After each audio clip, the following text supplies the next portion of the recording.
Research से पता चला है कि हैप्पीनेस ऑटोमेटिक नहीं आती है।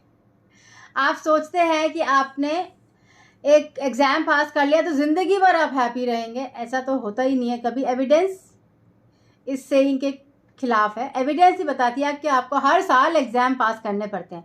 इसी तरह लाइफ में आपको हर साल एग्ज़ाम पास करने पड़ते हैं। जब भी आपके पास नया क्लाइंट है, नया प्रोजेक्ट है, वो एक एग्ज़ाम है जो आपको पास करना पड़ता है। कई बार आप फेल भी हो जाते हैं, फिर भी आपको आगे बढ़ना पड़ता है। अगर आप डूब जाएंगे तो वो पूरा कॉज ही डूब जाता है। आप किसी की भी हेल्प नहीं कर पाएंगे, किसी का भी काम नहीं कर पाएंगे। तो अगर 10 लोग हैं और जिनका आप काम कर रहे हैं और एक डूब रहा है, तो वो एक की वजह से आप नहीं डूब सकते, क्योंकि वो 10 भी डूब जाएंगे। इसी तरह भगवान भी जब हमारे साथ काम कर रहे हैं तो कितने लोग हैं जो सुसाइड कर लेते हैं, कितने लोग जो भगवान से नाराज़ रहते हैं, मगर भगवान नेगेटिव नहीं हो सकते, क्योंकि अगर भगवान नेगेटिव हो गए तो सब कुछ नेगेटिव हो जाएगा। तो भगवान को पॉजिटिव होना पड़ता है हमेशा। उसके लिए भगवान को थोड़ा ऊपर रहना पड़ता है, क्योंकि अगर आप धरती पे बहुत उतरोगे तो यहाँ बहुत नेगेटिव कॉन्शियसनेस है और कर्मा ऊपर आ जाता है। तो जिस भी भगवान का इनकारनेशन नहीं हुआ है वो ज़्यादा सेफ हैं वर्शिप करने को, क्योंकि वो पॉजिटिव हैं। जैसे आप देखेंगे शिवा और शक्ति का हमें पूजा करते हैं, पर इनकारनेशन डायरेक्टली नहीं हुआ है। और जब हुआ था वो बहुत पुरानी अर्थ थी, हज़ारों साल पहले, या वो मार्स था। तो वहाँ से जो हम मैनिफेस्टेशन थे उनके पावर्स भी अब बहुत बढ़ गए हैं। मगर जो भगवान रीसेंट हैं, जिनका इनकारनेशन हुआ है और जिनकी नेगेटिविटी में डेथ हुई है, तो उनकी आप पूजा करते थे। आप देखते हैं कि आप नेगेटिविटी भी कैच करते रहते हैं, क्योंकि वाइब्रेशनली नेगेटिव भी आता है। सो आपको ध्यान रखना चाहिए कि भगवान की आप जब पूजा करें तो कांस्टेंट पॉजिटिव एफर्मेशंस के साथ करें कि मेरी लाइफ में अच्छा हो रहा है, मेरी लाइफ वंडरफुल है, मेरी लाइफ में जो मैं चाह रहा हूँ वो मिल रहा है, या जो भी प्रॉब्लम है वो हट रही है। सो धीरे धीरे क्लियरिंग होती रहती है। जब आप शुरू में मैनिफेस्टेशन शुरू करते हैं, पॉजिटिव थिंकिंग शुरू करते हैं, तो पूरा जंगल होता है वीड्स का, हर जगह कोई भी पौधा उग रहा है, बिल्कुल ग्रास प्लांट्स फैले हुए हैं, कोई साफ गार्डन नहीं है। पर धीरे धीरे जब आप मैनिफेस्टेशन करते हैं तो आपका घर साफ होता है, आपका गार्डन साफ होता है, आपकी लाइफ साफ होती है। आपको पता चलता है कि मुझे ये पौधा चाहिए और ये नहीं चाहिए। आप रोज़ और कैक्टस में फ़र्क कर पाते हैं। आप रोज़ को पानी देना सीखते हैं और कैक्टस को कम पानी देना सीखते हैं। हर किसी को आप फ्यूल नहीं देते हैं। तो पॉजिटिव थिंकिंग का मतलब है अंडरस्टैंड करना कि आपको क्या चाहिए। इसका मतलब ये नहीं है कि जो भी आप चाहते हैं वो सारा आप मैनिफेस्ट करें।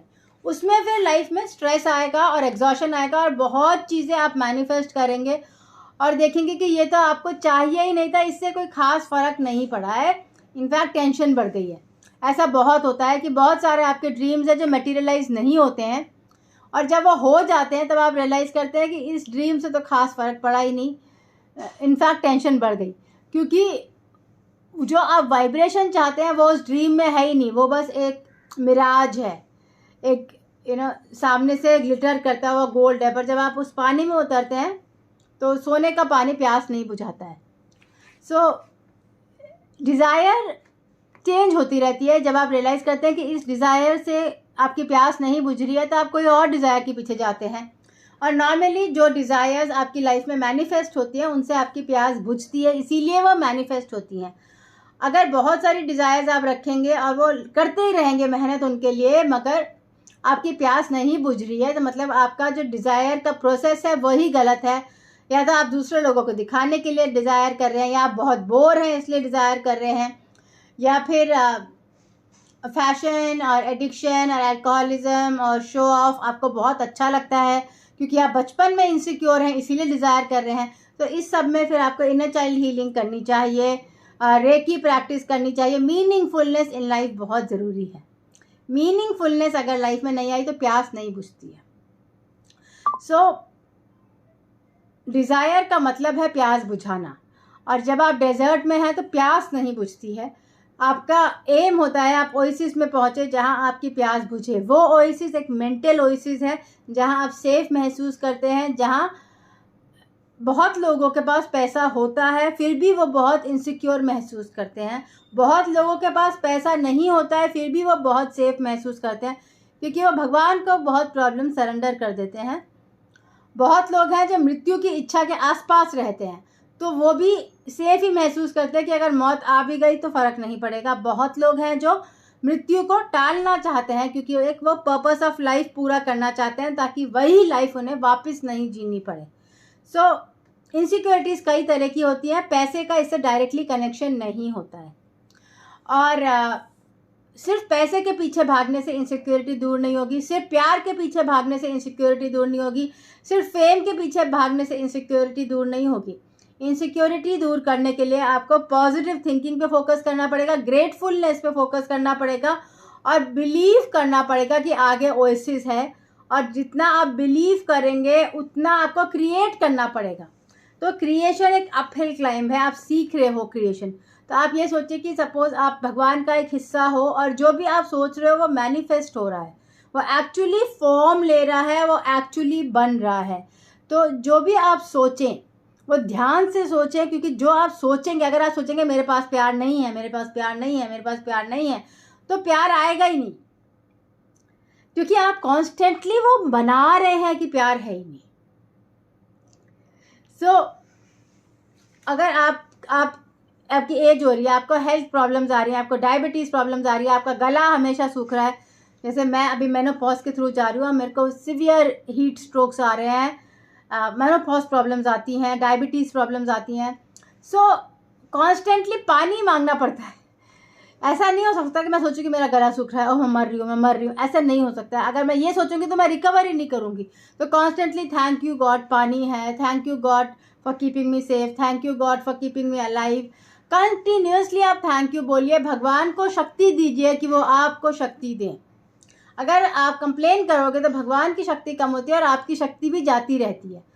सो ना मेरे पास लोग आते हैं जो मेरे से पॉजिटिविटी लेके चले जाते हैं, लिटरली एनर्जी लेवल पे पॉजिटिविटी लेके चले जाते हैं। जब मैं कोई थेरेपी सेशन कर रही होती हूँ तो एनर्जी में मेरी पॉजिटिविटी बाहर जाती है, मैं उस प्रॉब्लम से गुजर के आपको ठीक करती हूँ।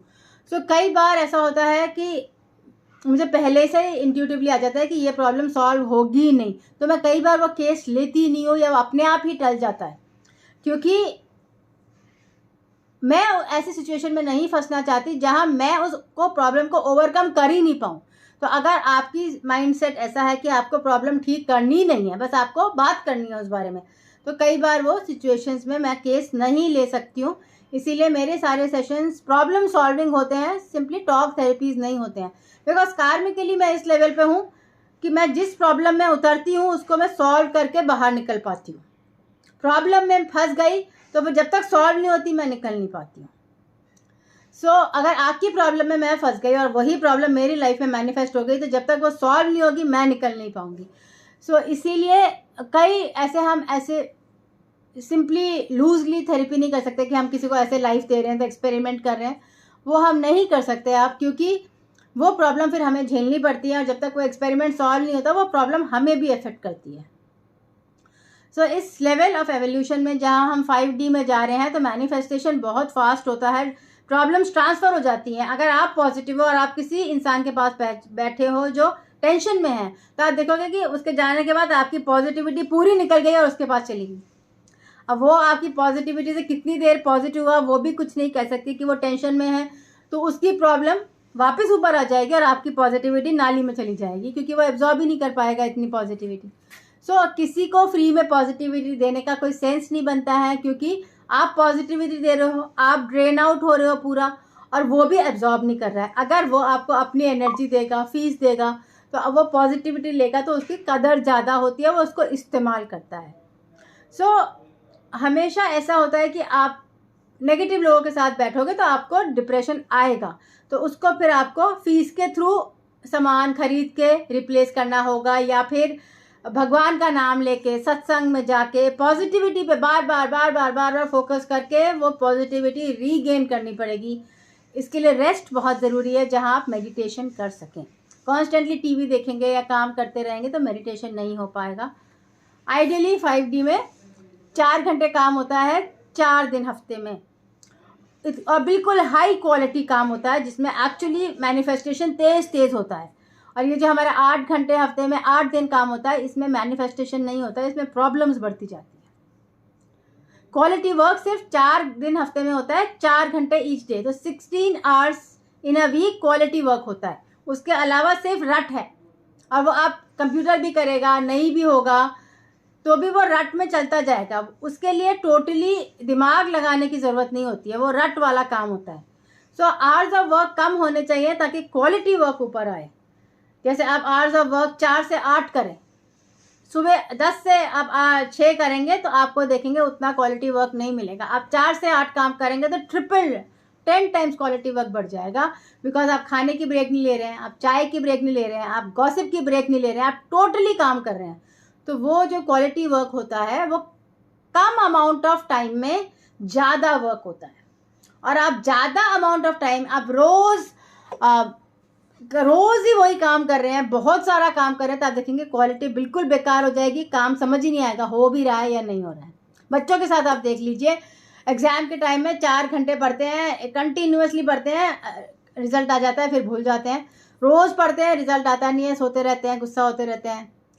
तो क्वालिटी वर्क नहीं होता ऐसे। तो स्कूल्स तो हमारे सिंपली ऐसे हैं कि पेरेंट्स काम पे चले जाएं, बच्चे किसी तरह एंटरटेन हो जाएं, पर इतना हमें स्कूलिंग की रोज़ 5 हफ्ते में 5 दिन 6 दिन स्कूलिंग की कोई ज़रूरत नहीं है। 1 घंटा भी आप हफ्ते में 3 दिन भी स्कूल करोगे 4 घंटे के लिए, लंच ब्रेक, म्यूज़िक ब्रेक, 4 दिन हफ्ते में 4 घंटे के लिए बहुत है स्कूल।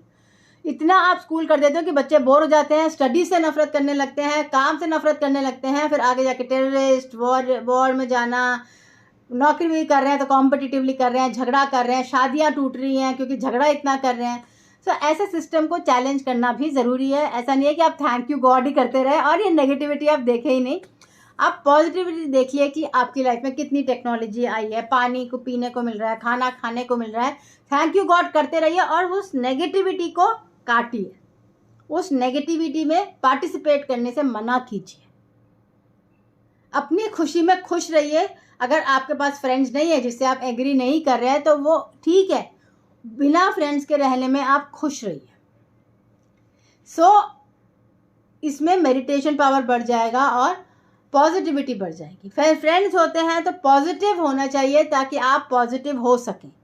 अगर फ्रेंड्स आपके नेगेटिव हैं और आप नेगेटिव होते जा रहे हैं तो ये आपका डेवोल्यूशन है, ये फॉल है, और इसमें आपकी प्रॉब्लम्स बढ़ जाएंगी। बहुत आसानी से प्रॉब्लम्स ट्रांसफ़र हो जाती हैं एक इंसान से दूसरी तरफ, एक इंसान में ख़त्म हो गई दूसरे इंसान में आ जाती है।